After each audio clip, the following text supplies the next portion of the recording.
Welcome to Compass Points, the weekly podcast for CompassKnox.com. CompassKnox.com is your best source for news and politics in Knoxville and Knox County. Your hosts today are Scott Barker and Jesse Mayshark, the founders of CompassKnox.com. You can find their daily in-depth coverage and subscribe at CompassKnox.com.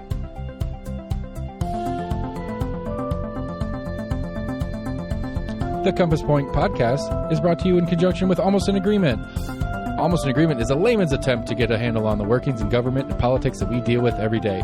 Check them out at almostanagreement.com or subscribe for free on your favorite podcast provider.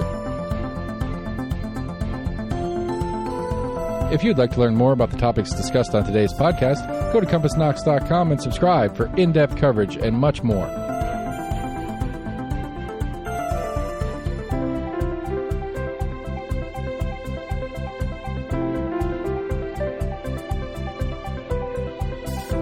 And now, here are your hosts, Scott and Jesse from CompassKnox.com. Welcome back to Compass Points, the podcast where every week we talk about Knoxville news, government, business, politics, anything else that gets our attention. I'm Jesse Mayshark, co-founder and co-publisher of Compass at CompassKnox.com, which covers all of the above.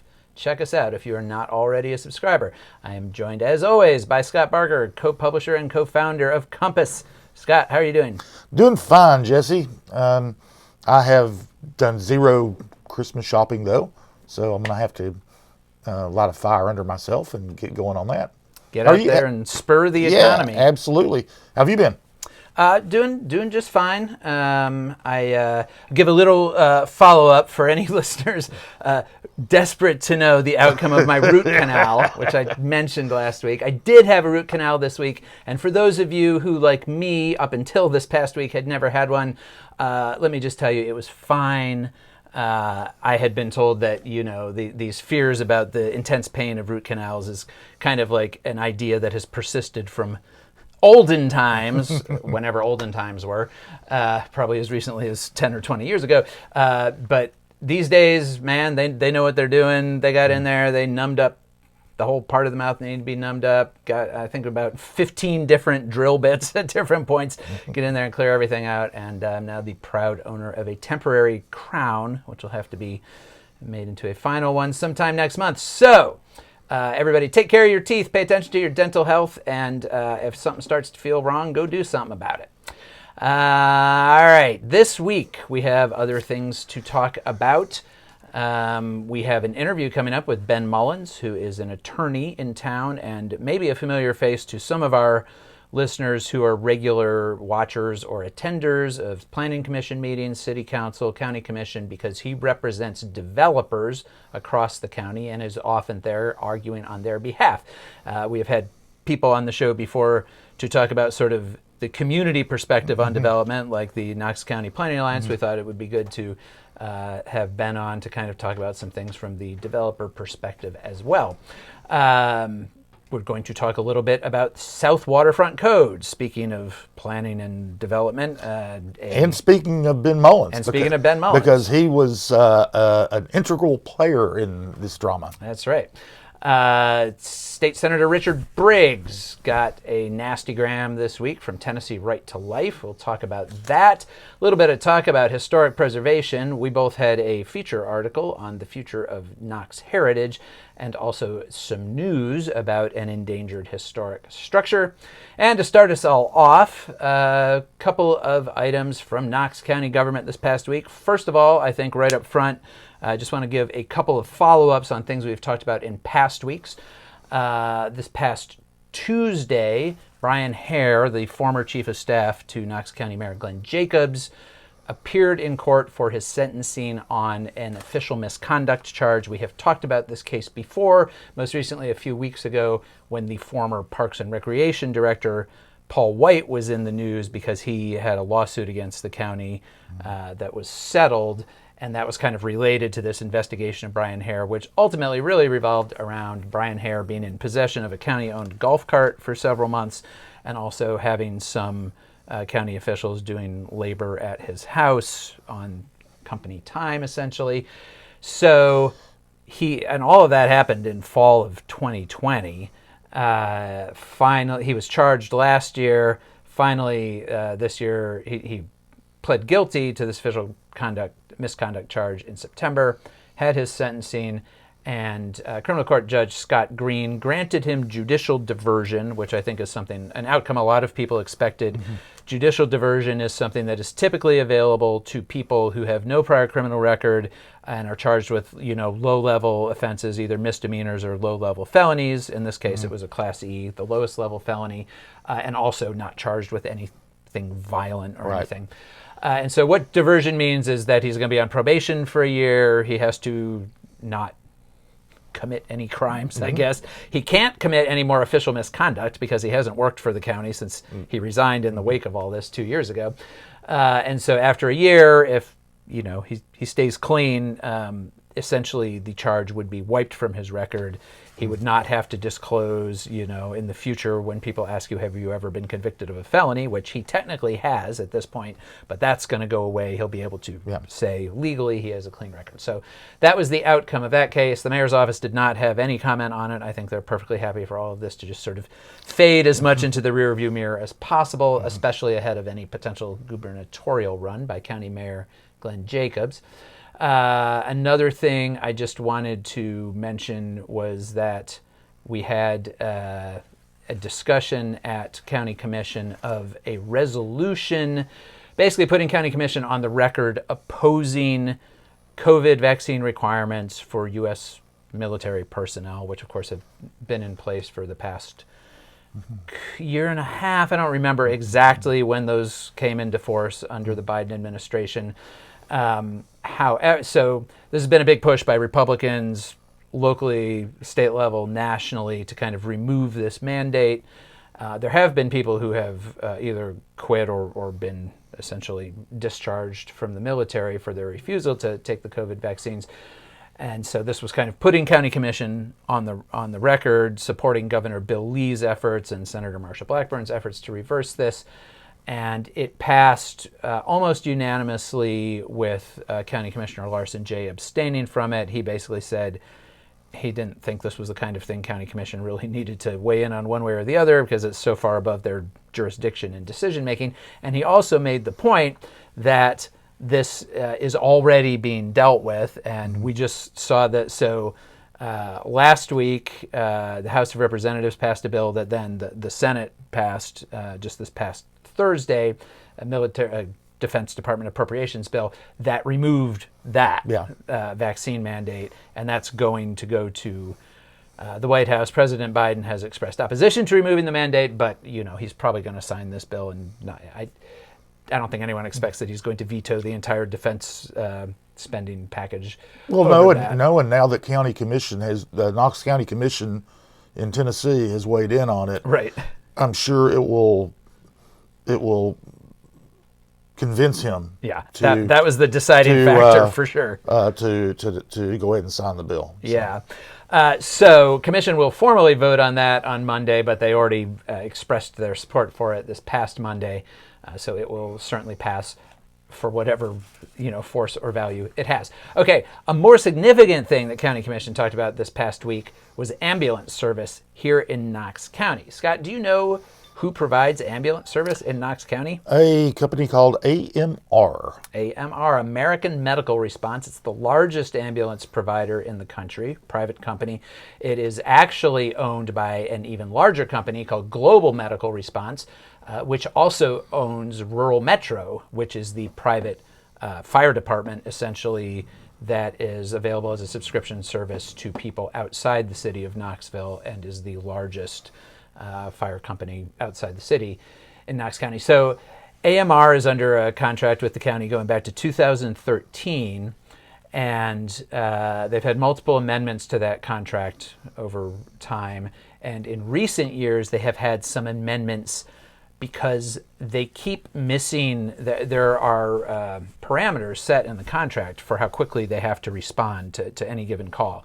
They're supposed to respond to any call within 17 minutes. Within 17 minutes of a call anywhere in the county coming into 911, they are supposed to be on the scene. Any minute that they are over that, it costs them $250 a minute. So they can get fined. If a call comes in and there is not even an ambulance immediately available to respond to that call, they can get fined $1,000. If a call comes in and there's no ambulance available, and then as a consequence of that, they are also late, they don't hit that 17-minute mark, that is a $5,000 fine. So those things can add up in times when they're seeing a lot of delays. And during the pandemic and post-pandemic or whatever, late pandemic, whatever phase of the pandemic we are in now, they have been late a lot. And they say, and some county officials also say, that this is it's partly because they're having staffing problems, like everybody's having staffing problems. They can't train it. They're having people leave, and they're constantly bringing in new EMTs who they are training, paramedics they're training to staff the ambulances, but they're barely keeping pace with that. So they are struggling there in the same way that lots of companies, and especially the healthcare system right now, is really struggling to maintain personnel kind of up and down the whole chain. And partly as a consequence of what's going on with the broader healthcare system, our emergency rooms locally are very backed up, as anybody knows who has had to go to them. I have not, but I have heard from friends who have. And if you're showing up in an emergency room here in Knox County and you do not have an immediate life-threatening situation, people are sitting there for 10, 15 hours sometimes waiting. There's no beds available. There's no staff available. The impact that has on the ambulance companies is when they bring people to the hospital, there's no place for them to, transfer them to the hospital. They can't be admitted to the hospital because there's no place for them to go. And so the ambulances are sitting there, sometimes 2 and 3 deep at an emergency room, waiting to discharge their patients. And so Josh Spencer, who's the regional director for AMR, told County Commission this past week that their wait time at an emergency room before the pandemic was normally around 30 minutes. That was kind of industry standard. You could generally assume, and sometimes much faster than that, but you could generally assume that you could discharge a patient and have that ambulance freed up and on its way to respond to another call within 30 minutes. Now that's up to an average of 57 minutes, so almost a doubling. Ambulances are spending almost twice as much time waiting, and they're having sort of, this staffing crunch. And so the result of all of that is, yes, there are many times where calls are coming in and there's not all the ambulances that are on the road are occupied. They are either responding to a call already or they're waiting at an emergency room to discharge a patient. And they call that level 0. It's an industry term that when a call to 911 comes in and there's not an ambulance available right then, that's a level 0. And that's when that $1,000 fine kicks in. AMR had 237 level 0s in the month of October alone. So that's multiple times a day, every single day, where calls come in and they're just not able to. And, Spencer emphasized that this doesn't mean they're not responding. He said typically, they're getting there 5, 6, 7 minutes late past that 17-minute mark, but they're not able to get there at that 17-minute mark. Well, and one thing that has a ripple effect too, within the city of Knoxville. The Knoxville Fire Department will be the first responder on the scene frequently. Yes. And the longer it takes for an ambulance to get there to transport a patient, the longer the KFD first responder is on the scene. Is tied up and can't answer other calls. That's right. So there's a kind of a ripple effect on these on time from the emergency room to the ambulances to the first responders in the city. Absolutely. And that was one point that Spencer made, is that just because AMR is not showing up to a scene does not mean nobody is. And either in the city, it's the fire department, or outside the city, AMR does also have what they call a quick response vehicle service, which is not an ambulance, but it's a vehicle that gets a paramedic to the scene waiting for the ambulance. So in a lot of cases, there are medical people on site before that 17-minute deadline, even if the ambulance isn't there. But like you say, so that means people can receive some treatment. But of course, there's only so much a paramedic can do. It depends on the situation. Right. And in any case, there isn't a way to transport that person to a hospital. And so, right, it has these cascading effects. The things that are happening in the hospitals affect the ambulance service, affect the fire department. Like the entire emergency response system is heavily impacted by this. And there's no really obvious good way to solve this in the short term. I mean, one county commissioner, Carson Daly, sort of strongly urged people, like, if you have something happen and you think you need to go to a hospital and you have any way to go there that is not an ambulance, if the person is able to get into a car and there's somebody who can drive them, you're going to be much better off to do that than to wait for an ambulance. But of course, there's a lot of situations where, if somebody needs to be lifted and transported, like a lot of people can't do that. Right. So there are lots of instances where that ambulance is needed. So what the county is proposing to do is basically two things. They're proposing to extend that contract one more time, which would take it all the way through 2023. And in the meantime, rebid the contract sometime in this coming year. AMR said that that's fine, and they actually think there's things in the contract that need to be updated and that they will respond if the county does rebid it. But in the meantime, through 2023, all of those late fines would be essentially suspended if we're in a situation where we basically have 5 major hospitals in Knox County that the ambulances transport to. If at least 3 of those at any given time have significant backups at their emergency rooms, then those fines would be forgiven, essentially. There's an estimate that that's going to be like $4 million in potential fines over, going back to last June, but through the end of 2023, that would be forgiven. So it's a lot of money. But commissioners asked some, pretty pointed questions to AMR about, like, are they doing everything they can on the staffing side and so forth to try to deal with this, and how are they working with the hospitals to try to address some of these things? But they seemed, mostly sympathetic to what they're dealing with, and also, frankly, like, they don't have a lot of options. Like, we need ambulances. Mm-hmm. This is the only ambulance provider that's currently contracted in Knox County. Even if they wanted to change providers, it would take, at a minimum months to draw up the RFP, all the things they're going to do in this coming year. And in the meantime, they need to have a functioning ambulance service. And if that ambulance service is going to have to pay $4 million in fines over the next year, it might be hard for them to, actually operate as a private business. Yeah. So that, I think there will be more discussion of that at Monday's commission meeting. But, I think it's another instance where the pandemic illustrated in lots of ways how actually fragile many of our core systems really are. Lots of things were already operating sort of at marginal levels, especially in the public service sector, especially in the emergency response sector before the pandemic, and it has just put a tremendous amount of stress, and some of those systems are practically breaking now. Yeah, well, I mean, it works the same way in the private sector. You had so many businesses do just-in-time inventory, so they don't get some. They don't have a warehouse somewhere where they can just stockpile stuff and go get it. They're getting it directly from the supplier, as much exactly what they need when they need it.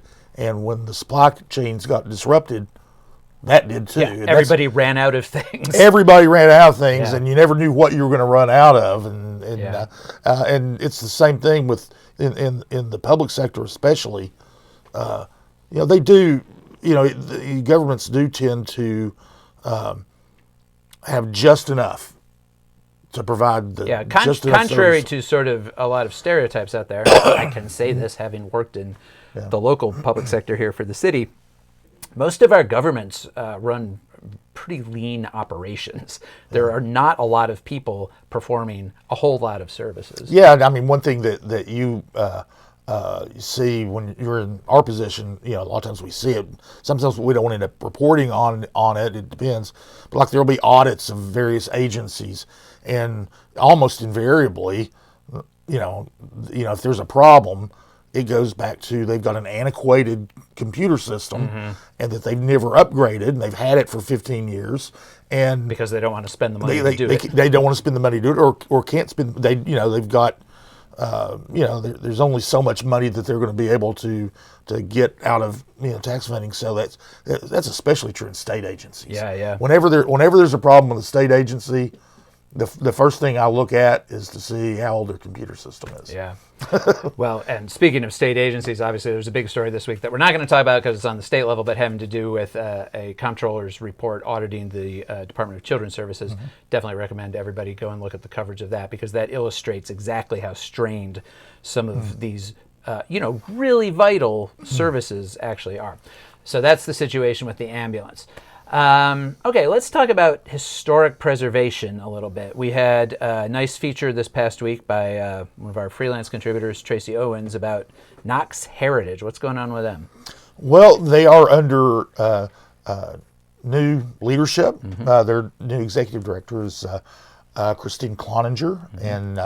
and she's been with the organization, but she is there. They've got some news. They had the Westwood, the stately home on Kingston Pike, where their offices are located, was named earlier this year to the National Trust for Historic Preservation Historic Artists, Homes, and Studios program. Mm-hmm. They're one of only 55 such homes in studios in the country, and it's the only one in Tennessee. Because it was home to a local artist. It was home to Adelia Armstrong Lutz. She was an artist in the first part of the 20th century, and it's a so that they've got that honor. They can kind of promote that, and as a key thing that I don't think it was even before they started working on this application before Christine Cloninger came on board. So, but it's they've been working on it for years and finally got it. They're also doing some interesting things that they're really going to be emphasizing, helping homeowners and presumably business owners as well, kind of help them through the historic renovation process more, be more hands-on that. And to that end as well, they're hoping to be able to kind of do what they can do for the housing shortage that we have. And they're looking at commercial properties to perhaps renovate into multifamily dwellings and things like that. So, but they've been the leading historic preservation organization for decades. They have been pretty tenacious on. There's a lot of buildings in town that are really only here because of Knox Heritage, and starting with the Bijou Theater. I was about to say, it was born to save the Bijou Theater. Yeah, and so we wouldn't have it if it weren't for Knox Heritage, and there are many other buildings as well. There is one building that we found out last week is a historic structure and is truly endangered. The Pryor Brown Garage. It's on basically faces Clinch, right? Church. It's on the corner of Church and Market. And it was built in 1929. It is one of the oldest parking garages still standing in the United States. It has been one of the structures that has been kind of the historic preservationists kind of look at and they really want to see somebody do something with it. There have been a couple of efforts that started but have for various reasons failed. And just last year, the portion of the roof collapsed. Ended up closing Market Street and Church, and then they stabilized it. But we found out that just last Wednesday, the owner, who's Mike Conley, has applied for a demolition permit to tear which is the second time he's applied for a demolition permit. Second time. They did that 4 or 5 years ago. It was when I still worked at the city. And at that point, there was sort of a big rallying effort to try to save it, and the demolition permit sort of got stalled. But now it's, and it went through what you were just talking about, this proposal from developer Rick Dover to try to do something there, and then that didn't work out. And so now they're coming back with another demolition permit application. And one of the things that came out of that dispute was the city now has a 60-day moratorium on demolition permits for historic structures. So, what happened was this was, lest anyone think that I just sit down at the city-county building and wait for people to file permit requests. It actually came up in a meeting of the Historic Zoning Commission in the city the other day. It wasn't even on the agenda, but a member of the planning staff thought that they needed to be updated on it, and was the one to tell them that Conley had pulled a permit, and of course they can't really do anything about it. It's not their jurisdiction to do anything, but she did want to keep them in the loop, and so it'll be interesting to see that going forward. That is, the rest of that block is a surface parking lot, right? And the whole block used to have buildings on it, like all of downtown, and over time those buildings got knocked down and turned into surface parking. And now, if the Pryor Brown garage goes down, which is, by the way, it was a working garage up until maybe within the last 10 years, but it got too unsafe and has just been a vacant structure. So if that does get knocked down, which I guess it would be February when that permit could take effect, if there's not some other proposal, that whole block would be an entire city block of downtown during a period when downtown has really boomed, and that lots of other vacant blocks have been redeveloped into new buildings. But we would have an entire city block of just blank space, essentially. And other than the renovation of Pryor Brown, which, as we said, hasn't really happened. There hasn't been any really scuttlebutt or talk about developing the rest of that. Well, I do think that I don't think there's been public talk, but I do know that there have been approaches by developers at various points, because Mike Conley owns the whole block, to the owner about various development potentials, and there hasn't been interest. There hasn't been any action. I didn't mean to say there wasn't interest, because when you've got a whole city block, or most of a city block, there's a lot that can go there. I mean, especially, if they, it won't happen because of various market conditions, but if there's ever going to be another tall office building, almost nothing qualifies as a skyscraper in Knoxville, but on par with a couple of the other taller buildings in town. That's the place. Yeah. And it seems more likely if it was going to be redeveloped, it would be something along the lines of what we've seen other places with, like, mixed use, residences and businesses on the ground level and that kind of thing. But you have to have an owner who's either wants to develop it themselves or is willing to sell, and so far that hasn't been the case. And when I was mentioning the market forces, there's office space going empty now in Knoxville anyway. Nobody's going to do that.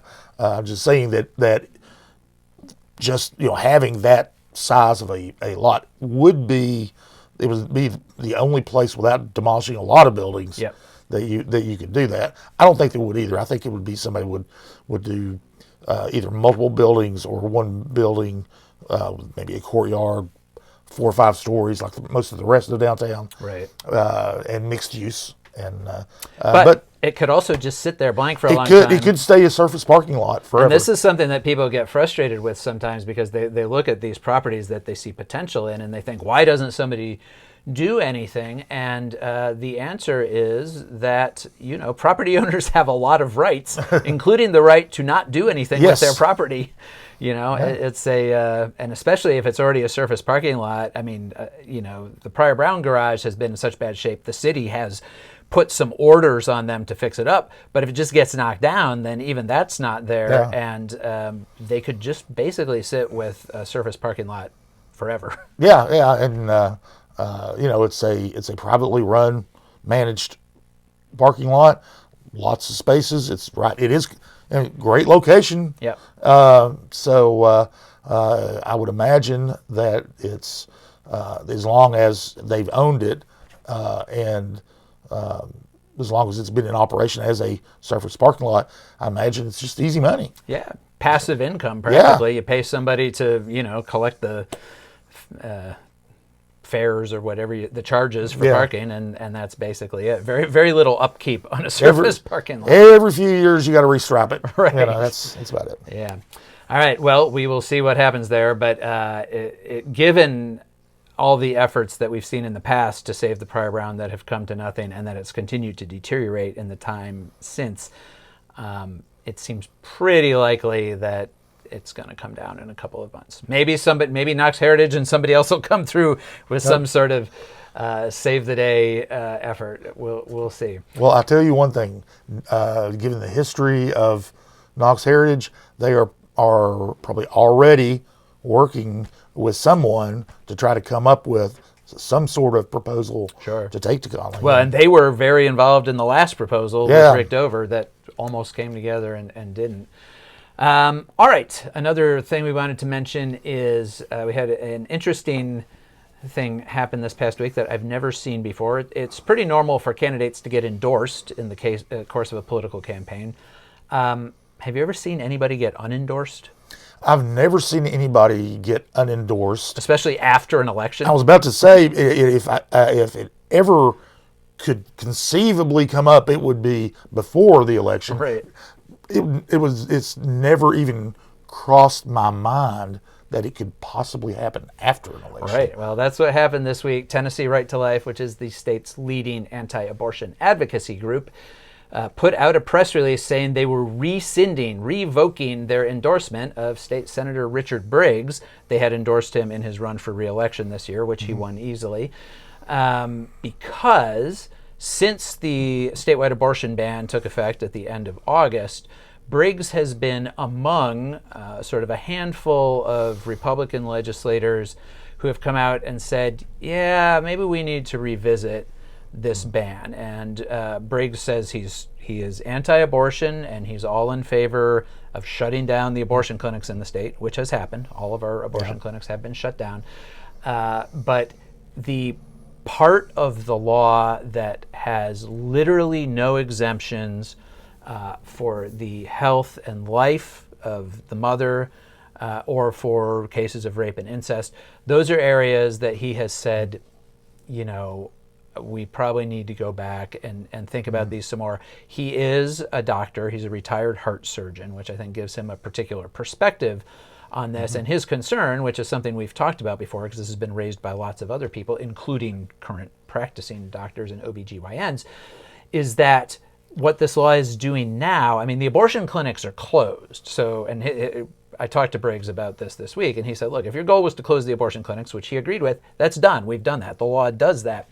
What this law is affecting now is practicing doctors, OBGYNs, seeing pregnant patients who then have some sort of life-threatening or severe health-threatening situation that comes up. And this is not an uncommon thing that happens in pregnancy. And that's one thing that Briggs said when I talked to him, is he was like, people still die in childbirth. Even in 2022 in the United States of America, even people with good access to health care can still suffer serious complications during childbirth, because childbirth is a very difficult, complex, and traumatic medical and health event. We talk about it as this sort of miracle of life, which it certainly is and can be, but it is also a biological process that takes a tremendous toll on the body of the person who is pregnant, and all sorts of things can happen that can complicate that. And so Briggs's argument is that we are potentially criminalizing doctors who are having to make, these decisions are always very difficult. Even if you take away this law, they're always very fraught. They're very emotional.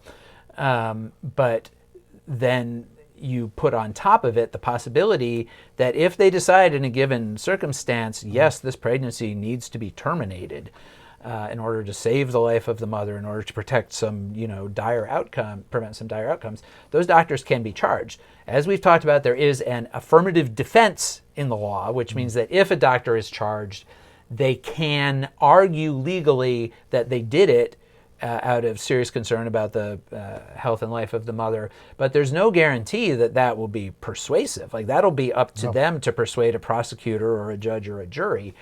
And the result of that, Briggs thinks, and lots of other people think, is that we are going to, and we are already getting anecdotal reports of this from around the state, where there are a lot of doctors who are just saying, yeah, this is a situation where I would normally, say we should terminate this pregnancy, or, talk to the patient about it. But it's not quite, like, how do you know when it's serious enough? Like, how close to death does somebody have to be before you feel like, okay, I've accumulated sufficient legal evidence? And even if you do that, do you want to go through the whole investigation and possible prosecution and going to court? Even if you get cleared, that's a lot for people to go through. Right. And so those are the things Briggs thinks could be revisited. And that in and of itself is sufficient for Tennessee Right to Life, which is taking a very, very, very hardline position on this law. They don't want any changes in the law at all. In fact, there's been reporting, ProPublica had a great article, which I think we talked about a few weeks ago, that featured Briggs among other people, where Tennessee Right to Life and the National Right to Life organization were saying they don't want Tennessee's law to get weaker. They want other states, which mostly don't. We have one of the strictest laws in the country. They want the Tennessee law to be the model other places. So the last thing they want is for Tennessee, which they want to hold up as a model, to start getting cold feet and be like, oh, maybe this isn't such a great idea. And so to send a message to Briggs, obviously, but I think if you think about the politics of this message, Briggs just won re-election easily. He's not even up for re-election for 4 more years. The real message here, I think, is to other lawmakers. Absolutely. They already know where Briggs is at. He's already been outspoken. He's going to take whatever hits he's going to take from that. I think the goal here is to say, we will come after you, and we will withhold our endorsement, or in this case, we're going to revoke our endorsement. You no longer are serving with our blessing. Well, the members of the House of Representatives and some senators will be up for re-election 2 years from now. It's a message to them. Absolutely. Definitely, that if you, in their opinion, water down the law, then you're not going to get our endorsement. Yep. And I think that, it obviously, doesn't hurt Briggs at all, and he doesn't have to run again for 4 years. But there are a lot of other legislators who do, and this will be. I'm pretty sure that every single, especially Republican representatives and senators, have really taken notice, and they're making their own calculations based on. I heard from Briggs. So one thing Briggs has said is that he is not himself planning to bring any legislation, partly because he doesn't serve on the committees that would be sort of the birthing places of that legislation. But he knows there are some other Republican lawmakers who feel the same way he does, who are going to bring some legislation. But he said on one of those bills that is in the works that had a couple of Republican co-sponsors on it, the day that this announcement came out that Briggs was being unendorsed, one of the co-sponsors of that bill quietly dropped off and said, yeah, I'm not going to put my name on this. So it's already having probably the effect that Tennessee Right to Life wants it to have. This will obviously be one of the major issues that we're going to be hearing a lot about in the upcoming legislative session. And so we will certainly talk about it more then. All right, now let's talk about planning and development. We are going to get to our interview with Ben Mullins here in a minute, but before we get there, let's talk about this debate that happened at City Council this week about the South Waterfront Code, without going all the way into the weeds of the South Waterfront Code, which is pretty complex and probably more than most people want to contemplate. Yeah, the weeds in this saga are really, really deep. It is South Knoxville. The weeds in South Knoxville are deep. So we'll try to hit it succinctly as succinctly as possible. Basically, what it is, and first a little background: the South Waterfront has its own form-based code, which is designed to get quality development and approved at a faster rate. And this is for a defined district of the South Waterfront that kind of runs from west of Chapman Highway all the way down to sort of Suttree Landing Park and that area. And but it's designed for quick review and approval of these projects. If you have a residential or mixed use or other commercial project that you want on one of these properties, you go to the city has their codes office has a committee that's headed up by Peter Ahrens, who is the head of that department, and you take it to them.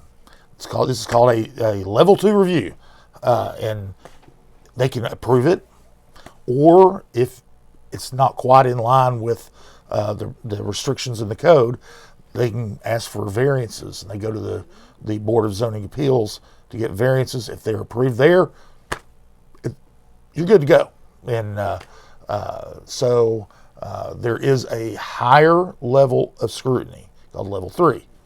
If you go to the Board of Zoning Appeals and you get rejected, you can ask for a level 3 appeal, which then goes to the Planning Commission, more scrutiny, try to see if what you're proposing will go through.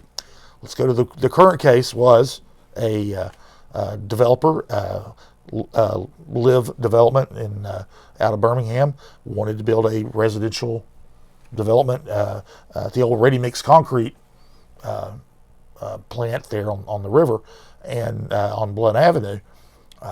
It's an odd-shaped parcel.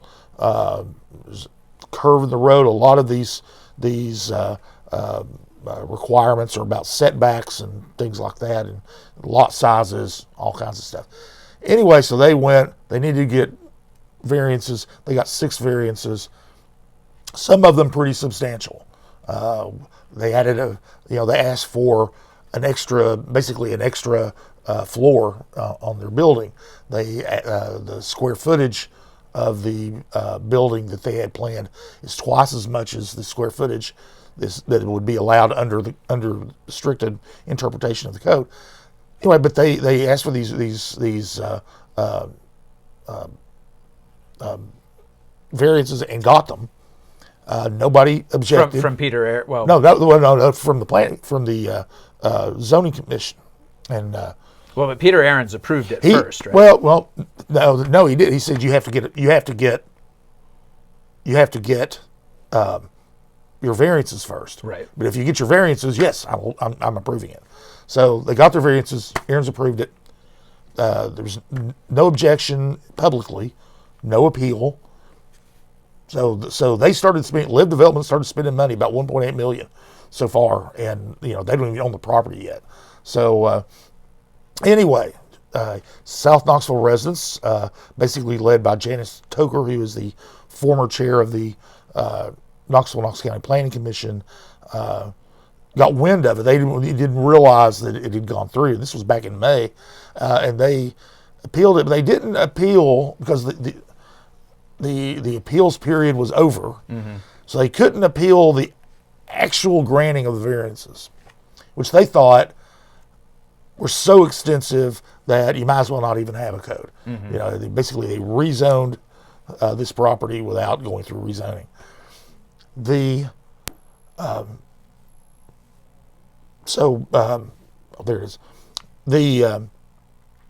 What they appealed was the process. They thought that Ahrens could go ahead and order a level 3 review and go to the Planning Commission without the level 2 process. That it should have, because of the size of it, it should have merited that higher level of scrutiny, basically. Absolutely, and so it was a real technical. They talked about this for 2 hours, and at least 3 or 4 people read various sections of the code out loud in the meeting. It was just makes for gripping civic theater. It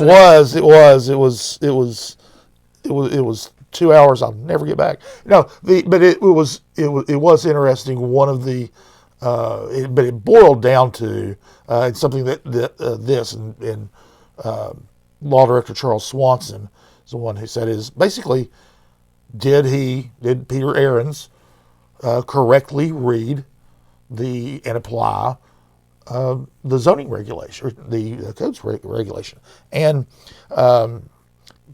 cut to the chase. 5 of the 8 who were there said yes. He did, and so that appeal was rejected. But one of the things that bubbled up out of this, and one of the things that also makes this interesting, is a majority of the council members basically said that this shows that we need to go back and revise the South Waterfront Code because obviously, I mean, it's and one thing that Janice Toker and her allies and the who were fighting against this thing, they're right. I mean, it's a substantial change. If you read what is allowed under the code and then you looked at this plan, you would just automatically say, well, that's not, that don't work. But and this is another thing that came up is once you get the variances, it automatically conforms, and they got the variances. So the thinking is kind of like, if this didn't trigger a higher level of scrutiny, then we need to rewrite the code so that it does. Yeah. So it's basically changing the trigger, and so they're going to be apparently talking about that. Councilman Tommy Smith, who represents South Knoxville, and who voted in favor of the appeal, was one of the only 3 who did. But he said he's been trying to get somebody to listen to him for 2.5 years, that this needs to be rewritten. It was the one part of the city's zoning regulations that wasn't changed during the Recode Knoxville process. Partly because it was relatively recent. It was from 2007-ish. Yeah, and it also is kind of where Recode was going, wanted other areas of the city to go, but they were basically the council members were saying, okay, we've got a flaw that we've discovered and we need to address it. So I would not be surprised that within the next couple of months that they will propose a change and there will be a different trigger. Well, and in the meantime, of course, this project will go forward, and yes, it will. Good news for those developers and good news for their attorney, Benjamin Mullins, who represented them, as he does represent many developers in zoning and planning issues across the city and county. And we sat down to talk to him this week, not so much about any particular development as just kind of to get his thoughts and his clients' thoughts on issues like the county's advanced Knox process and some of the other things that are out there in the planning and development world. So let's go ahead and go to that interview.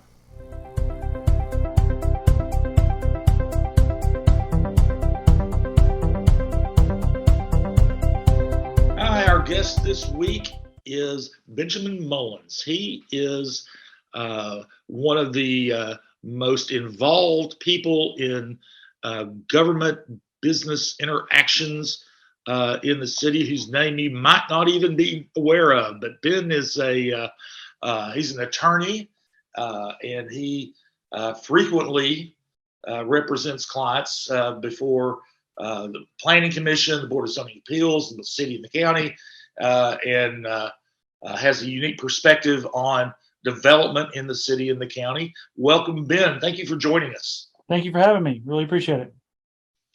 Well, one of the things that is going on in the development community that everybody is paying attention to is the Advanced Knox initiative, and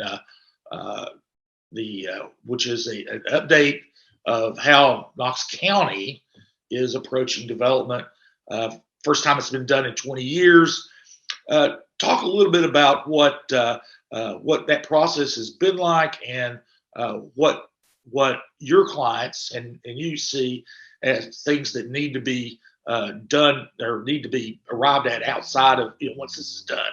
Sure, and from my perspective, my client's perspective, this process is really just kind of level setting where we want to go in the county, how we want the county to grow and to develop. And it's a process that's been well overdue. We've in the development community, we've often struggled with policies that are in place that have gotten a little long in the tooth and are outdated and have not kept up with the growth and demand that the county is now seeing. And even some of my adversaries and I, when we're struggling with issues with the growth policy plan, and does this still apply to this area, have we passed this by? We say it'd be nice if we had updated regulations in place that make everything more predictable, so we're not arguing over decisions that were made 20, 30 years ago that really seem like they've or past their expiration date. And so this process kind of lets the county and all the important stakeholders just really be invested in how do we want to see this going? How do we keep up with this development? Because it's going to happen whether we want it to or not. You can't stop it. You can only try to manage it and make it, be more efficient and more, responsive to the community's needs. Everybody says they aren't against development, therefore smart development. That means different things to different people. But this is a way we can, as a community, try to articulate what does smart development mean. Now, where do we go from there? I mean, this is just a policy statement. What really is important from my perspective is how does the findings in this advanced Knox process translate to changes in the zoning ordinance, changes in the sector plans, changes in the subdivision regulations, to really make these rules be the rules that are applied every day. It's sometimes it's easy to conflate these visions of how you want something to be with the rules and regulations that actually kind of control and govern how something can be developed. And so to me, it's more important is the next step is how do we take, this vision plan that we're putting together and actually make the rubber meet the road and change the regulations so it can be applied by the Planning Commission, by the BZA, by City Council and County Commission, and just make things more predictable for everybody involved in the process. Well, and how would you characterize what developers, people who do either residential or commercial development are looking for in those kinds of codes? Because I think, there's a lot of stereotypes out there about developers. People say a lot of mean things about developers. There's this idea that, well, developers just don't want any rules at all. They just want to be able to do whatever they can, wherever they want, which probably you don't agree with. But what do you think people are looking for? Well, I mean, I do tend to lean a little bit on the side that, people need to be able to develop their property and use the property in a way that they see fit. But, without rules and regulations, and we all understand that would just be unworkable and chaotic. But I think the developers are just looking for predictability. They're looking for consistency. What scares developers away is not knowing what the outcome may be. And not knowing, can we develop this property? How much is it going to take to develop this property? They're in the business of making money, and there's nothing wrong with that. But it's hard to evaluate whether you can make a profit or not on a piece of property if you don't know what rules apply to that property. And that's where, things can get really contentious. And so I think everybody's looking for predictability. So then you can then look at a piece of property, you can say, I can develop it for this purpose, and here's how I can do that. Here's what's the investment I'm going to need to make, and it's worth my while to do so. And once those rules are in place, and if they are predictable and they're easily applicable, then the development community will be fine. They will respond and adapt to what's in place. We just want to make sure that it's predictable and it's something that we can work with.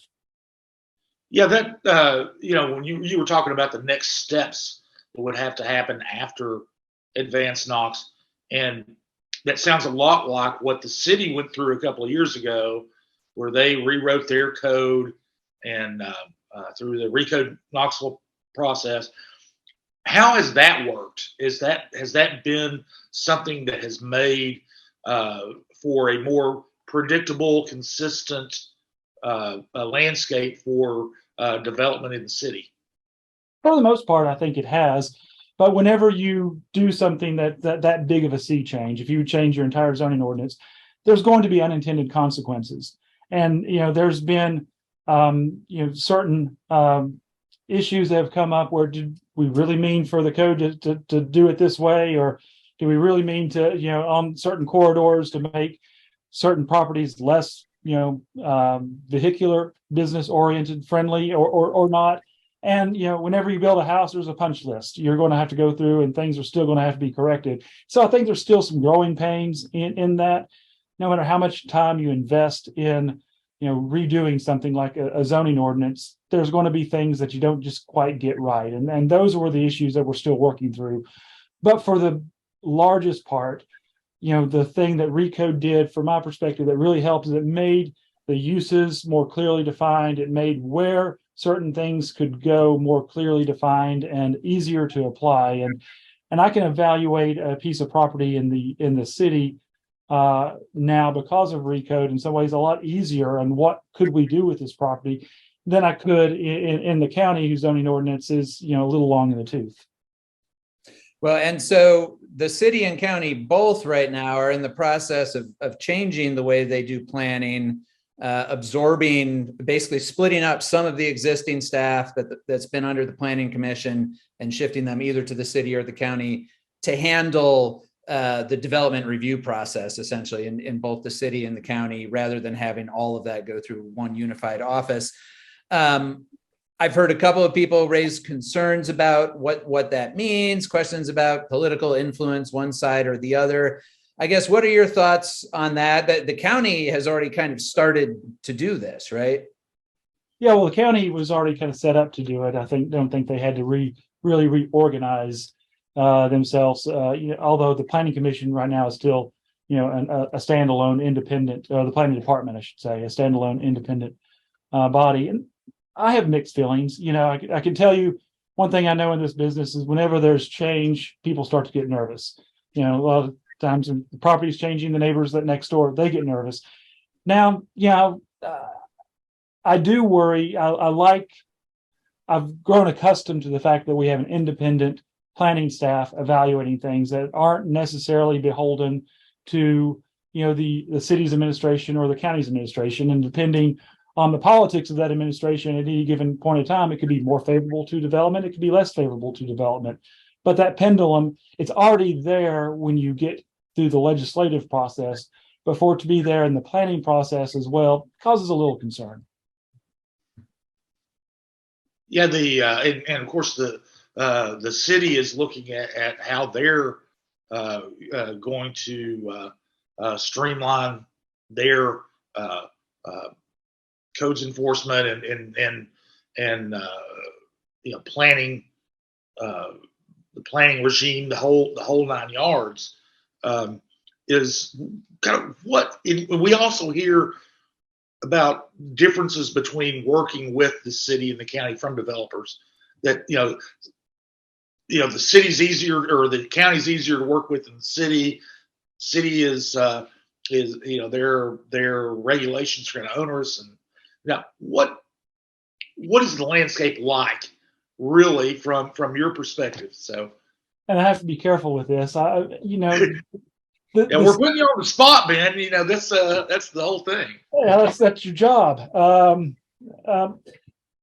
It's different. There's good people in both the city and the county. There's a lot more administration in the city. There's more steps to the process. That can be a good thing. It can also, slow down, the process as well. The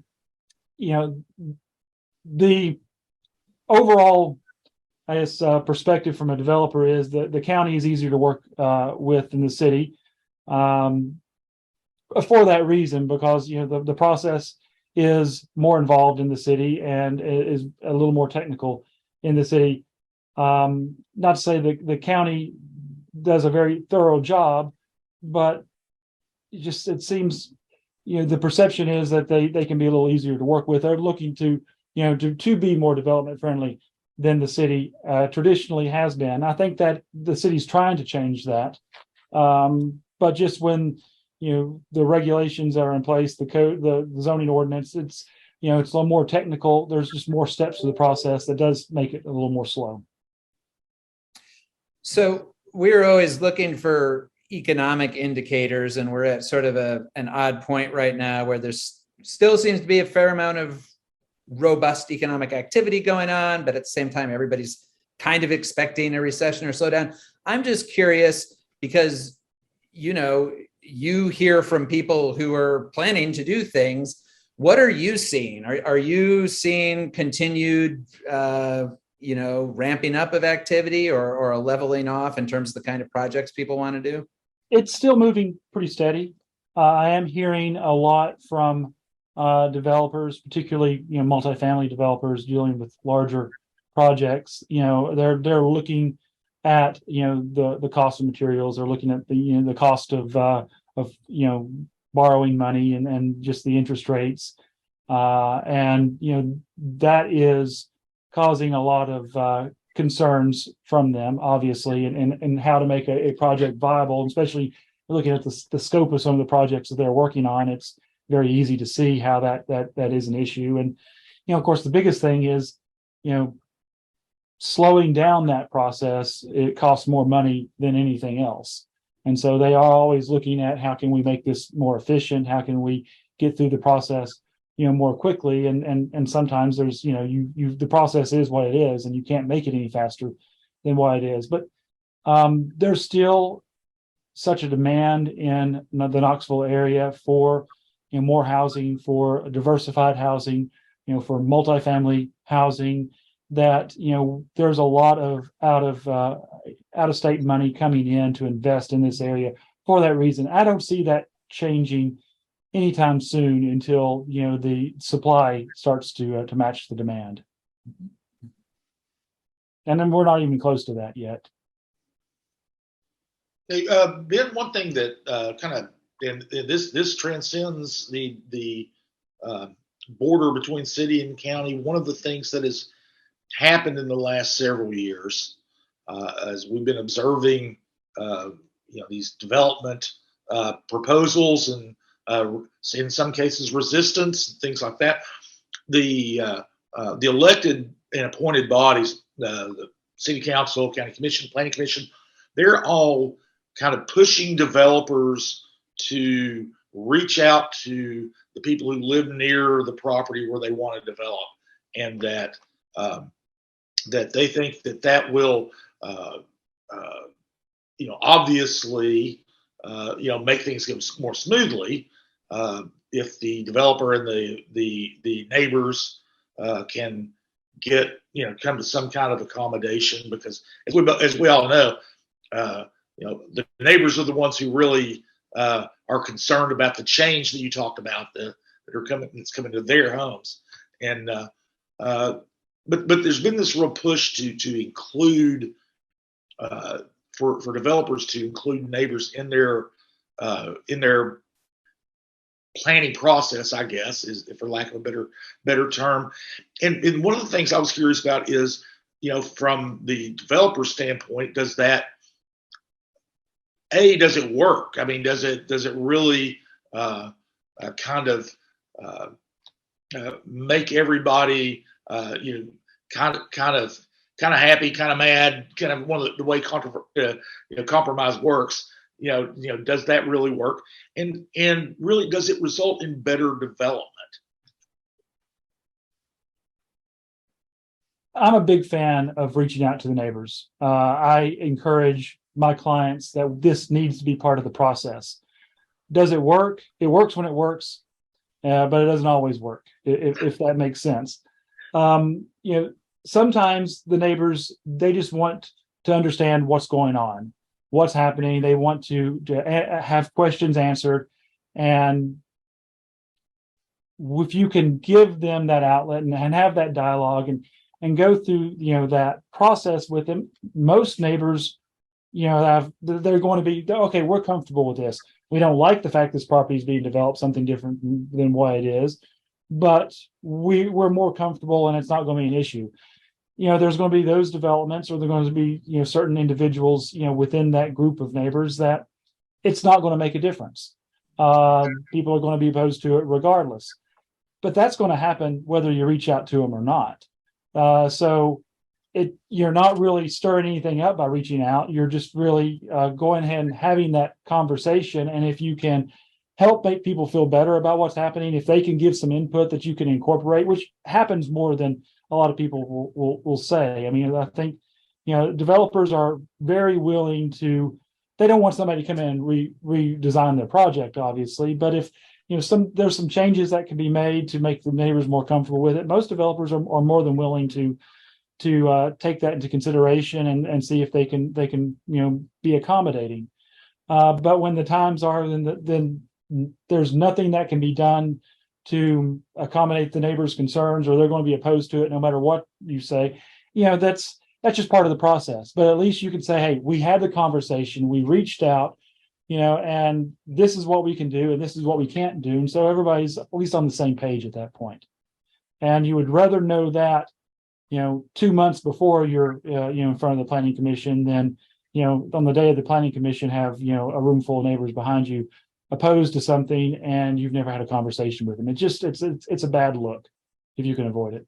Yeah, not least because the easiest political out for county commission or city council, if they have to vote on something, is they can at least say, well, we made them go meet with the neighbors. So if you haven't done that, it's almost a given that that's going to be what they ask for. Yeah, it is. And there's times where, either, the developer, most developers will listen to me on that. Some of them, it's like, oh, I don't want to stir up trouble. And a lot of times if you don't reach out and still there's no opposition at all. And so, that's always the client's call. But if it's my recommendation, I say it doesn't hurt to go ahead and reach out and have that conversation, because you're right, Jesse.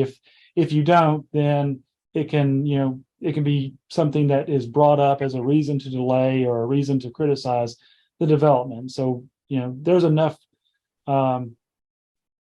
things that you can be criticized for. So you might as well take that one off the table. And who knows, they might have some good ideas that you can listen to.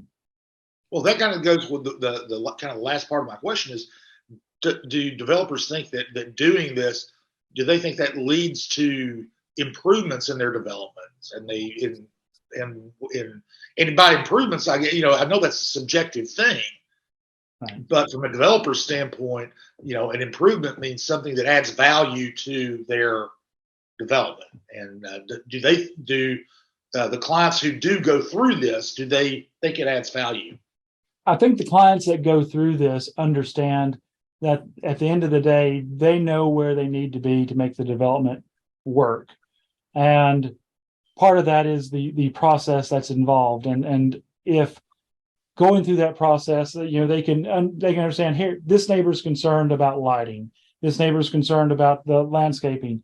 This neighbor's concerned about his property is already flooding. And so he's worried that this development's going to make it worse. If we can look at that and say, well, here's why your property is flooding, and we can do something very easy on our property that's, probably already part of our plans or close to it, or a small change that we think would improve that's easy. And you don't know that unless you have those conversations. All right. Well, that's probably a good place to wrap up.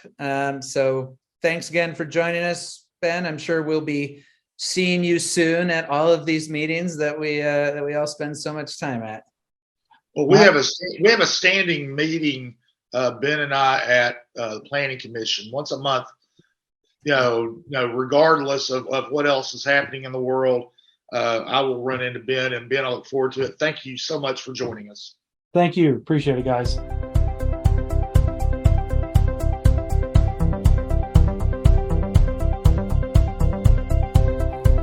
And thanks again to Ben for talking with us. It's interesting. Ben sort of inherited his position in a way. He works for the same firm that the late Arthur Seymour worked for, who of course died just a couple of years ago. And Arthur was a legend in, especially in the zoning world, but he's a legend in the courthouse. He was He was friends with Victor Ashe, former mayor, and always had his hat that he wore around, and is very and represented hundreds, if not thousands, of developers over the years. He probably knew local land use law basically as well as anybody inside or outside of the city-county building. And I know Ben was sort of his protege and really learned from him. And after Arthur passed, we started seeing Ben at all these meetings the way we used to see Arthur. Yes. Okay, so now we are to the Q&A portion of the podcast every week on our subscriber-only Facebook page, the Compass Colloquy, one of the many amenities available to Compass subscribers. We ask our readers if there's anything in particular they would like to hear about on the podcast beyond just the week's headlines. And we had a question this week just asking for an update on the City of Knoxville's African American Equity Restoration Task Force, a long name that doesn't even lend itself to any kind of nice acronym. So Scott, what is going on with that? Well, the task force was formed last year. The goal is to spend $100 million over 10 years on projects that promote generational wealth creation for the African American community primarily. The vision was always to have this funded through grants, and there was nothing about spending $100,000 of city money, city taxpayer money. $100 million. $100 million, so they launched. They've taken some time to get their legs under them and kind of figure out exactly how they're going to set up and move forward. They've come up. They are focusing on creating wealth and business creation and home ownership and things like that. It's kind of where they're going to put most of their energy into. A couple of things have happened in recent weeks or recent months. One is the Charles Lomax Jr., who was the city's empowerment officer, essentially, and he was kind of the liaison between the Buchanan administration and this task force, which was set up by city council, not the mayor's office. So, but he would kind of facilitate the meetings and all that. He has left the city now. He is the new executive director of the Knoxville Area Urban League, and so there's a little bit of transition going on there. One other thing that's happened, is probably the biggest deal, if it ends up happening, is that they've signed on with KCDC, the city's housing agency, to apply for a $55 million grant from the Federal Department of Transportation. It's called Connecting Communities Grant, and it is to invest money in connecting marginalized neighborhoods, especially those that were affected by urban renewal, to try to these overcome these barriers to giant highways that were built through the middle of neighborhoods, for example. Yes, it is. James White Parkway immediately comes to mind because that's the one that this grant application is pointing to. It would a lot of the projects that are that they would look at are already in the on the wish list, and there's one of the big ones is going across the South Knoxville Bridge and connecting Morningside Heights to the urban wilderness and down there by Greenway and Park. One is basically a linear park, and there are several other projects that they're looking at to better connect that area where the Civic Coliseum is now, the neighborhoods on the other side of it going to the east, with downtown and with each other, because that was the area that was the focus of the urban renewal projects of the 60s and early 70s here. And so if they get that grant, and this is a new grant, so they don't know. This is right. It's part of the big federal transportation bill that passed last year, right? Yes, and so on the one hand, it's a perfect fit for that kind of grant. On the other hand, none of those grants have ever been awarded, so they don't know exactly, how that's going to roll out. But if they got the full amount, $55 million, of course they could get less, but if they got the full amount, that would be over half. Right. Of the by itself, the goal by itself. And they are also they've got a grant writer. They're looking at other grants that would kind of fulfill that or check that box. Those grants will be coming through the city of Knoxville or one of its agencies like KCDC, but they could kind of count it toward that $100 million wish list. Right. But that's more or less where they are right now. They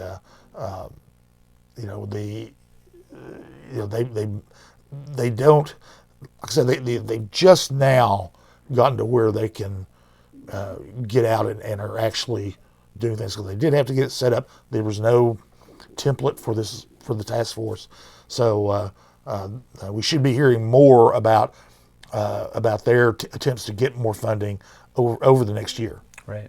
Well, and one thing I think is interesting about that task force is the contrast between, I'm not going to say its goals are modest. I mean, $100 million over 10 years is significant for sure, but it has always been presented as that would be mostly, it's not that there wouldn't be any like city money that could go into it, but that would be mostly looking for state and federal grants, foundation grants, like money that is available that could be brought to bear in this part of the city.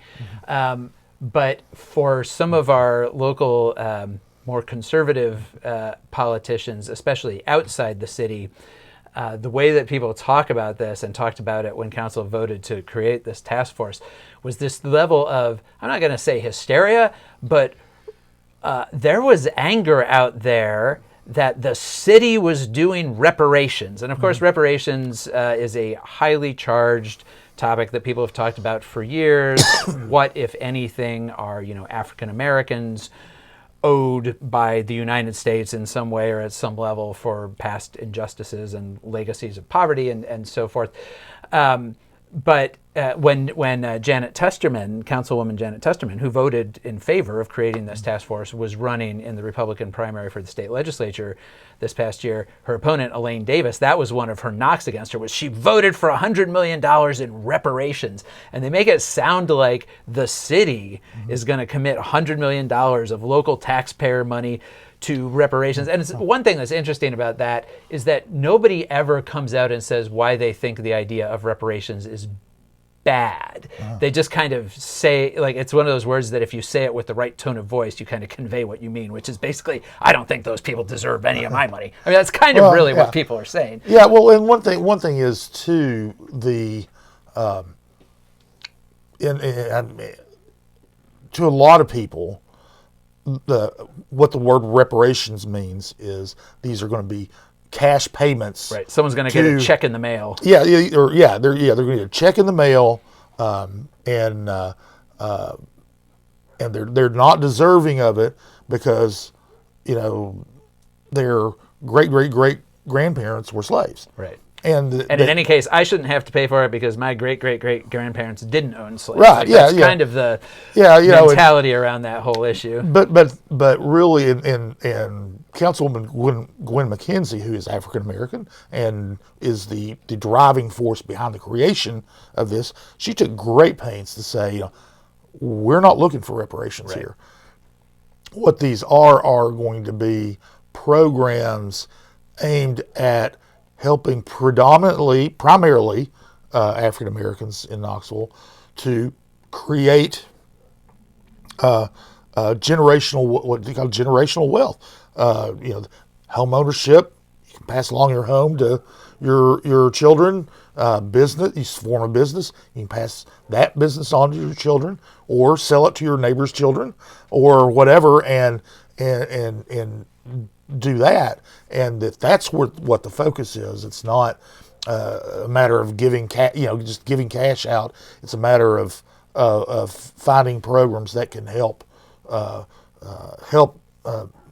African American community, members of the African American community, better themselves. Right, and as some critics on the left have pointed out about this grant application, is it would connect a lot of communities in East Knoxville, which are majority African American, and connect across to the urban wilderness. But it would also provide sort of a local area amenity in the vicinity of the new baseball stadium, and so or multi-purpose stadium. But so there are people on the left who are sort of being skeptical of this whole process and saying, well, what this is mostly going to end up is, kind of making Randy Boyd's ballpark, a nicer place for people. So it's the kind of thing it's easy to criticize from all sorts of different directions. But it does seem like their goal here is to try to find non-local funding that can be applied at a community-wide level to kind of try to enhance quality of life in these parts of the city. Yeah, and I'll make one more distinction here. It's not to say that city money won't be used. This particular grant calls for a city match, but the projects that would count toward the city's match, the city's already planning to spend money on. Right. I mean, these are things that are planned. Yeah. This is just a different way of funding them. Right. And so it wouldn't. While there would be some cost to the city, it certainly isn't the lion's share. And in order to get $55 million of grant money, I think that most reasonable people would think that it's okay to break a few eggs. Especially for things that, like you say, they're already planning to do anyway. So that's where that is. All right, looking ahead to next week, of course, we are heading into the Christmas weekend, so it won't be a tremendous amount of public activity. However, County Commission is having its monthly meeting on Monday. They will be talking more about that ambulance contract and voting on that. So we'll let you know about that. There's also expected to be some public discussion following up on the situation we talked about last month, where some sheriff's deputies said they were denied service at a McAllister's Deli out on Shad Road. I'm sure people remember this story. And the 15-year-old girl who was at the cash register there ended up losing her job as a result of all that. County Commissioner Daisha Lundy, who represents the 1st District and is the only African-American member of County Commission, has asked and encouraged members of the public who have concerns about the sheriff. She has said she's not comfortable with the way the sheriff's office handled that whole situation. And she has encouraged people to come forth at public forum and talk about it. And I don't know what all may proceed from there, but it could at least be an interesting conversation. And then there's also an upcoming hearing, right? Yeah, Monday morning, the city Beer Board hearing officer will consider the city's effort to suspend or revoke Aramark's permit to sell beer in Neyland Stadium. We've talked about that issue before. They got busted for underage beer sales 3 times this year, and basically the city has a 3 strikes over 2 years and you're out portion of their ordinance. So on Monday, the hearing officer will hear arguments about what should be done. Don't think that there will be an actual ruling that comes out of it, but you never know. But it's a really kind of big deal. I mean, a lot of beer gets sold in Neyland Stadium on game days, and the city is asking that basically the permit be suspended for a 60-day period that encompasses 3 home games. And if that happens, that's going to be a big hit to both Aramark and the University of Tennessee, who split the revenues 50-50. One thing that I thought was interesting this past week was that the News Sentinel, which very rarely runs editorials anymore, as you know, because you used to be I used to write them. you used to be the editorial page editor there. They almost never run local editorials. They run some opinion columnists, but their executive editor or publisher, I'm not actually sure what Joel Christopher's title is there, actually wrote an editorial this week urging the city not to try to revoke the permit, because that's one possibility that's been held out there. I don't think he said don't suspend it, but don't revoke it. I thought it was interesting that this was the issue that prompted an editorial versus any number of other things. But I think what that speaks to is the level of seriousness that the university is taking this with, because it would be one thing for them to lose revenue from 3 home games, but if they lose that permit and then can't sell beer in Neyland Stadium for some longer period of time, that would cost them a lot of money. And I think they have been out there trying to build support from people, which I think that editorial probably reflected. Yeah, if a permit is revoked, it's gone, and they can't bring in another vendor. It's the death penalty of beer law enforcement. So I don't think that that's going to end up happening. I think that the city included that, and where that is under the city's beer codes. The city can revoke a license of an establishment that basically is run in a dangerous fashion. And there have been, for instance, if there's a nightclub, there are several shootings at the nightclub. They might revoke that nightclub's permit. With UT, they brought in, all these people, they get arrested for public drunkenness, they get arrested for assault, they get arrested for trespassing, all these things. Of course, a lot of those are, and maybe all of them, are unrelated to the beer sales, but they're still at the premises. And so, but I think that was probably included to get Aramark to just say, okay, we'll take the suspension, and because they don't want to risk the revocation. I don't know if kind of the way the death penalty is sometimes used by prosecutors to try to get people to agree to, say, a life without parole sentence. Because at least it's not the worst thing that could happen. And you don't have to go through a trial. It's all held by hearings and all. And I wouldn't be surprised if that's the kind of the strategy on the city's part. The Aramark is wanting. One of the things that they're wanting is for the city to be forced to amend its complaint and amend that out of it, which will prolong this even further. To make clear that Aramark is not responsible for what goes on in the stadium. They're responsible for their own sales, which makes sense from Aramark's standpoint. I do think it's an interesting question because, yes, Aramark is a separate independent entity that only runs the concessions at the stadium. They don't run the stadium. They don't run security. That's the university. On the other hand, Aramark is a contractor for the university. It is all, in fact, all the same venue. And so I also understand the city's perspective saying, look, you're selling beer here, and anything that happens there can potentially impact that. But yes, I think you're right that the city is probably not looking to literally. I mean, we've only had beer sales at Neyland Stadium for 3 years now, maybe. Which and also the fact that UT is clearly making such a big push on this shows you how, in that relatively short period of time, how dependent they have become on those revenues because they are significant and substantial. All right, well, that's it for this week. We will be back next week to talk about all of those things, and we'll probably have a little eggnog and sing some Christmas carols. Seth, what's your favorite Christmas carol? Oh, yeah, that's the wrong question. I don't know about Christmas Carol. We were talking about it last night. I would like to know what your favorite version of A Christmas Carol is, as far as the rendition of the production. Okay.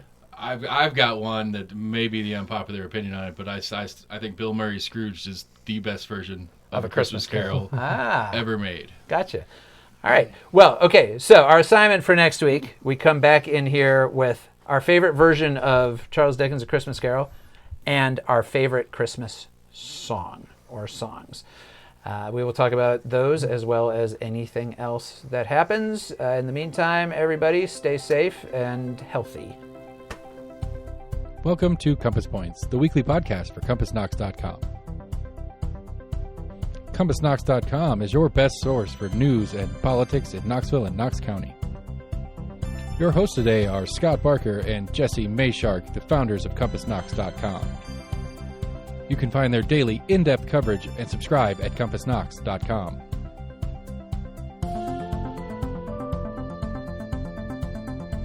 The Compass Point podcast is brought to you in conjunction with Almost an Agreement.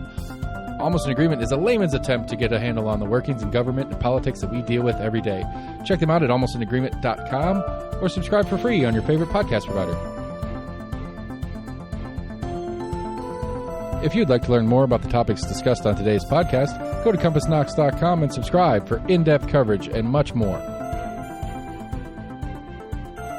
And many thanks to William Wright for composing our theme song.